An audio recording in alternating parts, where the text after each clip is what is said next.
By the way, Tyler's wedding venue in Hawaii needs deposit soon, Mom said, switching topics smoothly. We were thinking you could contribute about $10,000. This came minutes after they refused to repay my loans. Family helps family, Dad added firmly. The sharp knock at the door made their heads turn. They had no idea who was waiting outside. I'm Luna, 27, a third grade teacher at Oakwood Elementary. I still remember my first paycheck at 16, working weekends at the mall. Instead of buying clothes like my friends, I handed most of it to my parents for the family emergency fund.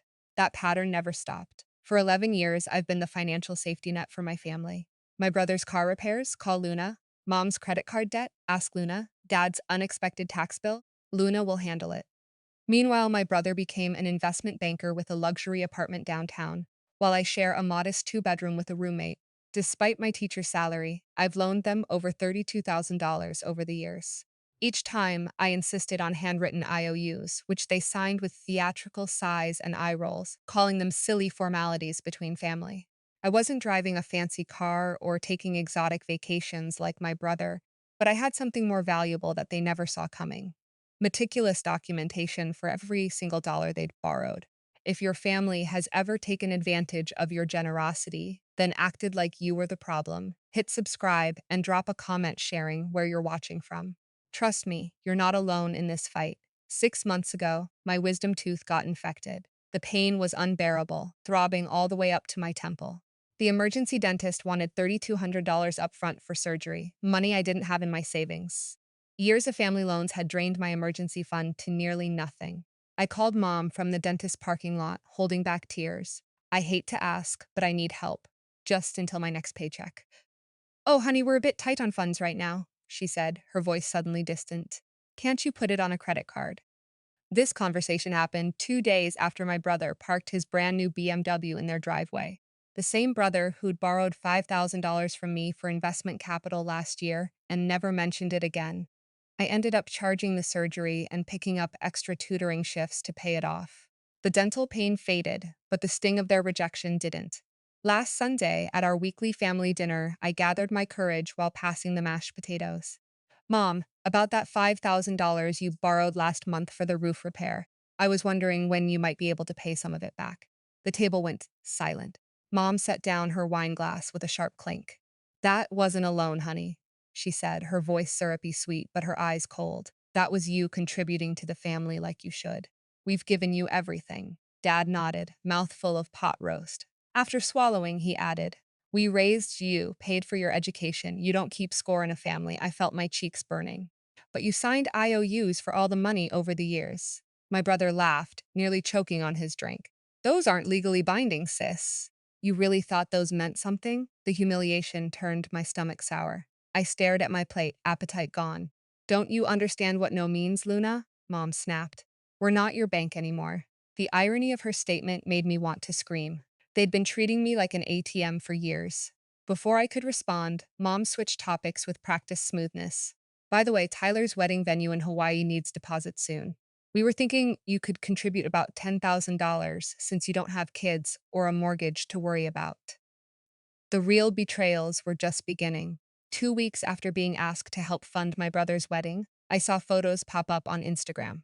There was my entire family, Mom, Dad, Tyler, his fiancée, her parents, and all their friends gathered around a long table at Riverstone, the most expensive restaurant in town. What dinner was this? I texted Mom casually. Oh, just the wedding planning dinner, she replied. It was just for immediate family and close friends. My fingers hovered over the keyboard. But I am immediate family, I finally typed. You know what I mean, Luna, came her quick response. The people directly involved in the wedding planning. Directly involved in paying for it, apparently, but not important enough to invite. The second betrayal came during the neighborhood 4th of July barbecue. I was filling my plate when I overheard Mom talking to Mrs. Peterson and other neighbors by the grill. We're worried about Luna, she was saying, her voice dripping with fake concern. She's having money troubles again. That's why she refused to help with Tyler's bachelor party. I froze, plate in hand, as she continued. She's always been bad with finances, bless her heart. We try to guide her, but she just doesn't listen. Several neighbors glanced my way with pitying looks. My hands shook so badly I had to set my plate down. The reason I declined to fund the bachelor party in Vegas was because I was still paying off my dental surgery, the one my family refused to help with. The third betrayal broke something in me. After I finally gathered the courage to say no to their latest loan request, Dad started calling daily. Your grandmother's medical bills are piling up, he'd say, his voice heavy with sighs. If you can't help family in need, who can you help? Just $3,000 would make such a difference. The guilt ate at me until I visited Grandma at her retirement community. When I carefully brought up her medical expenses, she looked confused. What bills, dear? My insurance covers everything. I haven't paid a cent out of pocket. That night, I sat in my apartment surrounded by years of text messages, bank statements, and those meaningless IOUs. I started organizing everything chronologically, creating a spreadsheet of amounts, dates, and the excuses they'd given for needing money. I recorded phone conversations, which is legal in my state. I took screenshots of social media posts showing luxury purchases made days after emergency loans. The growing evidence made my stomach knot, but also cleared my mind. During our last family dinner, while Mom lectured me about being selfish regarding Tyler's wedding, I noticed something gleaming on Dad's wrist. A new Breitling watch, retail price $8,500. I recognized it from the catalog he'd left open on their coffee table months ago.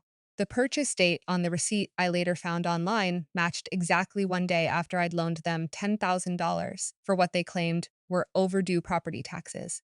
The realization crystallized something inside me. I wasn't just going to get my money back. I was going to stop the entire cycle of manipulation that had defined our relationship for over a decade. The teacher they'd underestimated had been taking notes all along.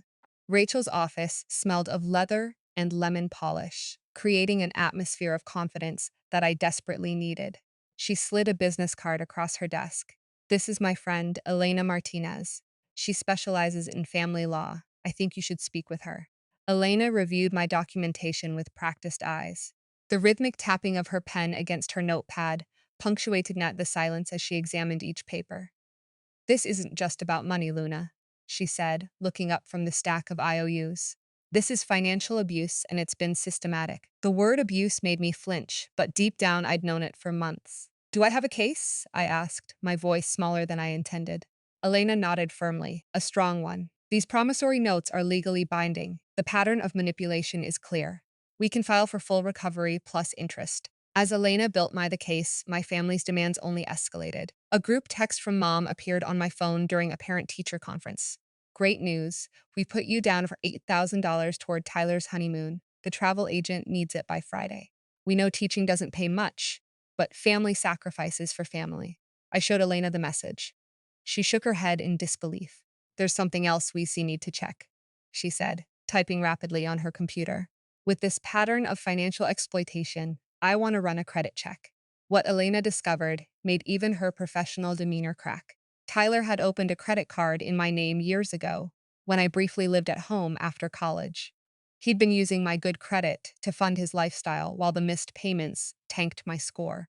This is identity theft, Elena said, her voice hard. Your brother committed fraud. My phone rang. Dad's name flashed on the screen. Luna, we need to have a family meeting about your attitude problem, he said without preamble.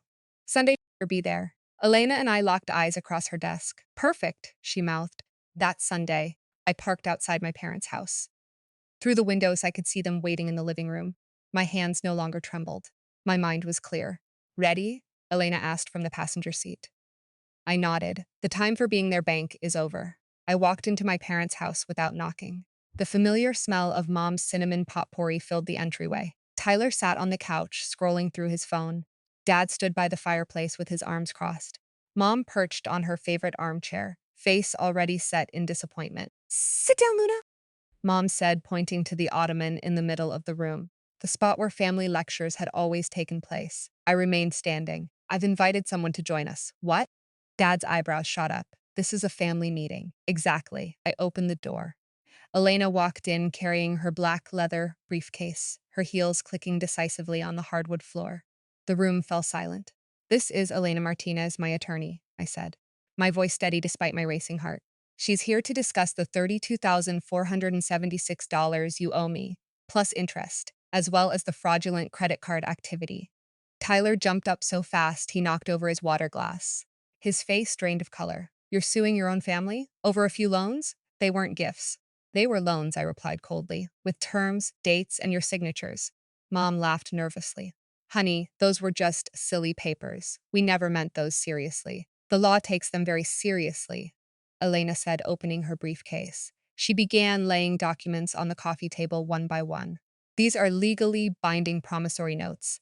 Here are the bank statements showing transfers, and these are court orders freezing your accounts pending investigation. You froze our accounts? Dad roared, his face turning red. How dare you? The judge dared quite easily once he saw the evidence, Elena replied calmly. Financial abuse is taken seriously in this jurisdiction. This is ridiculous, Tyler sputtered. We're family. Families help each other. Is that why you opened a credit card in my name? I asked. The stunned look on his face was answer enough. That was a mistake, he mumbled. I was going to pay it off. The $12,000 balance and 2 years of missed payments suggest otherwise, Elena said, placing the credit report on top of the pile. Mom collapsed into tears. How could you do this to us? After everything we've done for you? You have 30 days to arrange payment, Elena continued, unmoved by the theatrics. Or we proceed with further legal action, including potential fraud charges against Tyler for the credit card. We're your family, Dad pleaded, his anger suddenly replaced with panic. I looked at the people who had manipulated me for years, seeing them clearly for the first time. No, I said, quietly. Family doesn't steal from family. Elena gathered her papers. We'll be in touch regarding payment arrangements. Good day. As we walked out, I didn't look back. 3 months later, I received the full amount through a court-monitored payment plan. The judge was unmoved by my family's claims of misunderstanding once he saw the paper trail. Tyler faced separate consequences for the credit card fraud, including mandatory financial counseling and a settlement that would take years to pay off. His wedding was downgraded from Hawaii to the local country club. The family that once called me financially irresponsible now avoided my calls. Mom occasionally texts to remind me how I've torn the family apart or ruined Tyler's special day. Dad hasn't spoken to me since the court hearing. I used part of the recovered money as a down payment on my first home. Nothing fancy, just a small 2-bedroom house with a yard where I'm planting a garden. It's something my family always told me I'd never afford on a teacher's salary. Last week, I sent them a final text. I was never your bank. I was your daughter and sister. I hope someday you'll understand the difference. Their only response was silence, but for once, that silence doesn't hurt me. It feels like freedom, like the first day of a new life built on my terms, not theirs. Did this story speak to your own experience? I'd love to know in the comments below. A simple like or clicking hype helps this story reach others who might be struggling with similar family situations. Your voice matters in this community, and your support truly does make a difference. Sometimes standing up for yourself is the bravest thing you can do.